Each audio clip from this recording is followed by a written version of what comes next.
My name is Sonam Ratnu and I am Assistant Professor of Law. Today we will start a new subject. Name is insurance law यानी बीमा विधि। आज कौन सा subject start हो रहा है हमारा? बीमा विधि। देखिए इंश्योरेंस जो है वो एक ऐसा वर्ड है जो आजकल हर एक पर्सन की लाइफ के साथ कहीं ना कहीं जुड़ चुका है। चाहे उसके बहुत सारे रीज़न्स हैं, हम ये मान सकते हैं रीज़न ये भी है कि आजकल लाइफ जो इतनी अनसर्टेन हो गई है। आजकल हम कह सकते हैं कि हर पर्सन जानता है कि उसका जो समय है उसका वो नहीं जानता कि आगे उसका आने वाला फ्यूचर कैसा है, क्या इनसिक्योरिटीज़ उनकी लाइफ में हैं, क्या एक्सीडेंट्स उसकी लाइफ में हो सकते हैं। ये सब कोई भी पर्सन जो होता है वो अपने आप ही डिसाइड नहीं कर सकता। तो इन्हीं एक्सीडेंट से बचने के लिए, ऐसे डैमेजेस से बचने के लिए, ऐसे इनसिक्योरिटी से बचने के लिए, ऐसे अनसर्टेनिटी से बचने के लिए ही इंश्योरेंस जो है वो बहुत ज़्यादा हेल्पफुल है। अगर हम बात करें insurance law as a subject, तो देखिए जब हम सब्जेक्ट में पढ़ते हैं तो हम उसमें यही देखेंगे कि कौन सा इंश्योरेंस जो है वो किस लिए किया जाता है, कैसे किया जाता है, उसके बेनिफिट्स क्या क्या हैं और लॉ ने कहाँ तक इंश्योरेंस को प्रोटेक्ट किया है। ये सब बातें जो हैं हम वो इंश्योरेंस लॉ में आज देखेंगे। तो देखिए फर्स्ट क्वेश्चन हमारा है कि बीमा की परिभाषा दीजिए और बीमा और जुआ जिसे हम गैम्बलिंग कहते हैं और एश्योरेंस और इंश्योरेंस में क्या डिफरेंस है। देखिए शब्द से समझ में आ रहा है इंश्योरेंस, एश्योरेंस, गैम्बलिंग। हम इसे अभी डिटेल में जब क्वेश्चंस करेंगे तो हम अच्छे से देखेंगे। तो अभी स्टार्ट करते हैं हमारा क्वेश्चन हम। तो देखिए पहले हम देखते हैं परिभाषा क्या है, डेफिनेशन क्या है बीमा की। तो देखिए अलग अलग राइटर्स ने अपनी अलग अलग डेफिनेशन दी है, लेकिन हम कंक्लूजनली एक साथ बोल सकते हैं कि जितनी भी रिस्क है उससे जो सुरक्षा है वो है हमारा इंश्योरेंस, यानी कि जोखिम से सुरक्षा का उपाय हमारा बीमा कहलाता है। बेवरिज की डेफिनेशन है, इन्होंने कहा है कि सामूहिक रूप से जोखिम उठाना ही बीमा है, यानी कि द कलेक्टिवली या collective bearing of risk is insurance, कि आप एक साथ मिलकर जो है रिस्क को उठाते हैं। हमें पता है रिस्क है और रिस्क को ही हम उठा रहे हैं, लेकिन कलेक्टिवली आप एक साथ उठाते हैं उसको, तो हम वो कहते हैं कि वो क्या है, बीमा है हमारा। दूसरी डेफिनेशन जॉन मैगी की है, ये कहते हैं कि बीमा एक ऐसी योजना है, यानी कि ये प्लानिंग है जिसके अंतर्गत एक बड़ी संख्या में लोग मिलकर, बहुत सारे लोग एक साथ मिलकर एकाकी व्यक्ति की जोखिम को अपने कंधे पर लेते हैं। इससे हर एक पर्सन की जो रिस्क है उसे अपने ऊपर ले रहे हैं इंडिविजुअली, यानी कि कलेक्टिवली वर्क हो रहा है, और जो रिस्क है वो किसकी ले रहे हैं, हम इंडिविजुअल पर्सन की, हर एक पर्सन की लेते हुए चल रहे हैं। अगर हम नेक्स्ट डेफिनेशन देखें, न्यायमूर्ति टिंडाल क्या बोलते हैं, तो देखिए ये एक ऐसा अनुबंध है यानी एग्रीमेंट है जिसके अंतर्गत बीमित व्यक्ति और बीमाकर्ता को एक निश्चित धनराशि यानी एक सर्टेन अमाउंट जो होता है वो एक नियत घटना के घटित होने की जोखिम के फलस्वरूप दिया जाता है। यानी कि अगर ऐसी घटना हुई तो आप मुझे सिक्योर करेंगे, प्रोटेक्ट करेंगे, उसके बदले में आप एक प्रतिफल देते हैं, कंसिडरेशन देते हैं। तो देखिए नेक्स्ट डेफिनेशन आपके पैटरसन की है, ये कहते हैं कि जिसके अंतर्गत एक पक्षकार एक निश्चित प्रतिफल को हमने यहाँ पे कंसिडरेशन को नाम क्या दिया, प्रीमियम बोलते हैं हम उस नाम को, कि पर्सन को अपनी रिस्क को कम करने के लिए क्या देना पड़ता है, प्रीमियम जो प्रतिफल है के एवज में दूसरे पक्षकार की विशिष्ट जोखिम को वो ग्रहण करता है, एक्सेप्ट करता है कि आप मुझे प्रीमियम दे रहे हैं, उसके बदले में जो आपको रिस्क होने वाली है उसको मैं आपको प्रोटेक्ट करूंगा। और एक निर्धारित कोई एक ऐसा एक्सीडेंट, एक ऐसा इंसिडेंट घटना के लिए एक निश्चित रकम के तौर पे आप उसे वो देने के लिए प्रॉमिस करते हैं। तो वो हो गया आपका बीमा। तो क्या बोल सकते हैं बीमा क्या है, कि बहुत सारे लोग मिलकर हर एक इंडिविजुअल पर्सन की जो रिस्क है उसको ख़त्म करने के लिए जो अपना एक कलेक्टिवली एफर्ट जो प्रयास डालते हैं उसे बीमा कहते हैं, और बीमा में दिया जाने वाला प्रतिफल जो है वो प्रीमियम कहलाता है। अब हम इसकी विशेषताएं, फीचर्स देखते हैं। तो पहला है यह जोखिम वितरण की एक सहकारी व्यवस्था, सहकारी यानी सब मिलकर एक साथ करते हैं।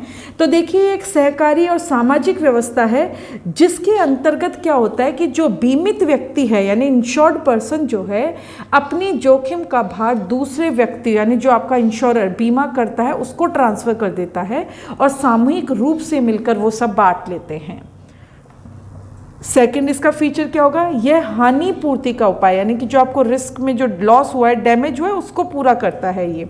तो देखिए बीमा बीमित व्यक्ति को हानि से बचाने के लिए और उससे जो भी क्षतिपूर्ति होती है उसको पूरा करने की एक प्रयास होता है। थर्ड इसकी विशेषता, ये जोखिमों से सुरक्षा का एक सामाजिक साधन है। तो देखिए सामाजिक साधन है ये, और ये सुरक्षा और क्षतिपूर्ति को एक साथ इकट्ठा करके काम करता है। अब हम बात करते हैं एलिमेंट्स क्या क्या है। तो देखिए अगर हम बात करें कॉन्ट्रैक्ट जहाँ हम पढ़ते हैं, तो जो कॉन्ट्रैक्ट है वैसा ही बीमा भी एक कॉन्ट्रैक्ट ही दिखता है हमें। दो पक्षकार होते हैं, दो पार्टीज होते हैं, कंसिडरेशन भी है जिसे हम प्रीमियम कह रहे हैं, वो दूसरा उसके बदले में कुछ दे रहा है, साउंड माइंडेड पर्सन है, मेजर है, सब चीज़ें हम वही पढ़ रहे हैं जो कि हम क्या पढ़ते हैं, कॉन्ट्रैक्ट के एलिमेंट्स पढ़ते हैं। तो उसी तरीके बीमा के एलिमेंट्स भी हम देखते हैं। तो पहला दो पक्षकार होंगे, एक तो बीमा कराने वाला और दूसरा बीमा करवाने वाला, दो पक्षकार हो गए। जो बीमा कराने वाला पक्षकार है वो तो बीमित कहलाता है, और जो बीमा करने वाला यानी करता है बीमा, वो बीमा कर्ता कहलाता है। दूसरा पक्षकारों का सक्षम होना। तो देखिए ये एक अनुबंध है, इसलिए क्या है कि ऐसे व्यक्तियों का व्यस्क और स्वस्थ चित्त होना ज़रूरी है। थर्ड है प्रस्ताव और स्वीकृति। तो देखिए इसमें प्रस्ताव प्रपोजल रखा जाता है और दूसरे द्वारा इसे स्वीकार किया जाता है। नेक्स्ट है स्वतंत्र सहमति। तो फ्री कंसेंट होना ज़रूरी है, सम्मति स्वैच्छिक होनी चाहिए, यानी वो अपनी इच्छा से देगा। इसका मतलब ये है कि यहाँ पे आप जो इच्छा है उसको आप किसी दबाव से, झूठ बोल के, फ्रॉड से प्राप्त नहीं कर सकते हैं। केस है new India insurance company limited versus insurance ombudsman। इसमें बोला गया बीमित व्यक्ति और बीमाकर्ता के बीच समझौता भी असम्यक असर यानी अनड्यू इन्फ्लुएंस के बिना किया जाना चाहिए। अगर वो असम्यक असर के अधीन किया गया है तो हम उसे सही नहीं मानेंगे। नेक्स्ट है पूर्ण सद्विश्वास। तो देखिए ये गुड फेथ पर आधारित होता है। कोई भी कॉन्ट्रैक्ट होता है, हम बात करें एग्रीमेंट करें, वो गुड फेथ पे ही आधारित होता है। तो ये उसका एक एसेंशियल एलिमेंट है। पूरे ट्रस्ट के साथ का क्या मतलब है कि जो एक पार्टी है वो दूसरे से कोई भी बात को छिपाएगी नहीं, जो बात है उसको क्लियर बोलेगी, किसी भी बात को हम कह सकते हैं फ्रॉड करके या किसी भी तरीके से ऐसे इंटेंशन से वो नहीं करेंगी। बीमित व्यक्ति का कर्तव्य है कि वो सारी बातों को सही बताए, कि वो जिस चीज़ का बीमा करवा रहा है उससे रिलेटेड जो बातें उसको पता है वो अपनी सारी बातों को उसको सामने रखे।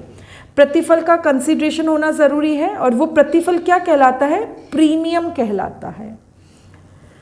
अगर हम बात करें कि प्रीमियम और क्षतिपूर्ति जो है, जो डैमेज आप हानि जो देंगे उसके बदले में, ये एक दूसरे को कंसीडरेशन हो गया।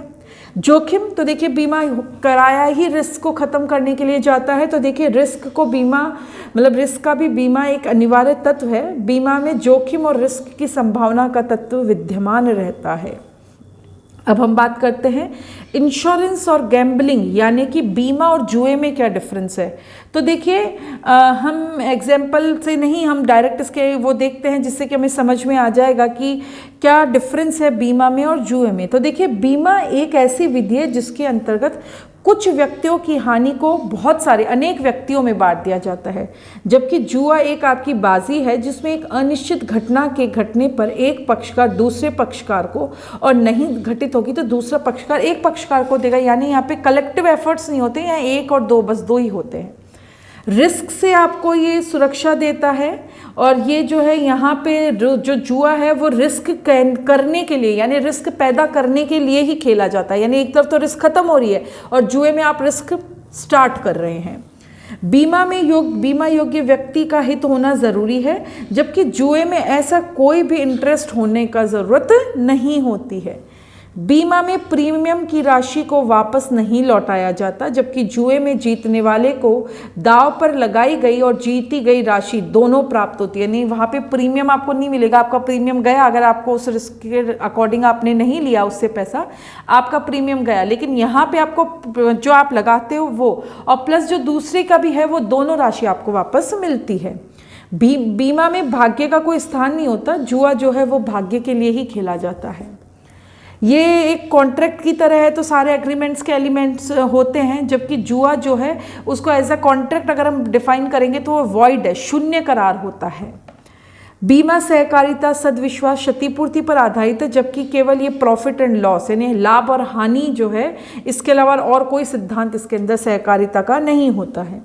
बीमा एक सामाजिक कल्याण की योजना है, ये एक सोशल बुराई यानी सामाजिक बुराई है जुआ। जनहित के लिए किया जाता है, ये जनहित के अपोजिट में किया जाता है, प्रतिकूल होता है। बीमा आपकी दूरदर्शिता दिखाता है कि हाँ आपको फ्यूचर में होने वाले रिस्क के लिए आप खुद को सिक्योर करते चल रहे हैं, जबकि ये अदूरदर्शिता का परिचायक होता है आपका जुआ। आर्थिक विकास में सहायक होता है या आपको अधिक बाधक होता है आपके अंदर। बीमा में राशि का भुगतान किसी घटना के घटित होने पर किया जाता है। यहाँ पे घटना के घटित होने पर भी और घटना के घटित नहीं होने पर भी किया जाएगा। बीमा केवल शुद्ध जोखिमों के लिए होता है, जबकि ये जो है किसी भी कार्य के लिए जुआ खेला जा सकता है। अब हम देखते हैं एश्योरेंस और इंश्योरेंस में क्या डिफरेंस है दोनों के अंदर। तो देखिए हम अंतर जो है वो इसके देखते हैं, जिससे कि आपको समझ में आ जाएगा एश्योरेंस क्या है, देखिए एश्योरेंस जो है वो केवल जीवन बीमा के लिए प्रयोग किया जाता है, जबकि इंश्योरेंस जो है वो सभी में, समुद्री बीमा, अग्नि बीमा, सब में आएगा। एश्योरेंस जो है उसमें बीमित व्यक्ति को धनराशि मिलने का एश्योरेंस रहता है, आश्वासन दिया जाता है कि आपको धनराशि मिलेगी, जबकि इसमें आपको क्षतिपूर्ति दी जाती है। जोखिम का घटित होना निश्चित होता है और इसमें आपके संभावना, सर्टेनिटी हो सकती है कि हो भी सकती है, नहीं भी, अनसर्टेन है इसमें आपका। इसमें कितनी ही धनराशि का बीमा कराया जा सकता है एश्योरेंस में, जबकि इसमें मूल्य से अधिक का नहीं, जितनी प्रॉपर्टी उससे अधिक का आप नहीं करा सकते। इसमें बीमित व्यक्ति की मृत्यु होने पर और बीमा की अवधि पूर्ण होने पे आपको वो जो अमाउंट है वो 100% आपको मिल जाता है। यहाँ पे केवल उसका अमाउंट तभी मिलेगा जब आपको कोई डैमेज होगा, क्षति होगी, इंजरी होगी।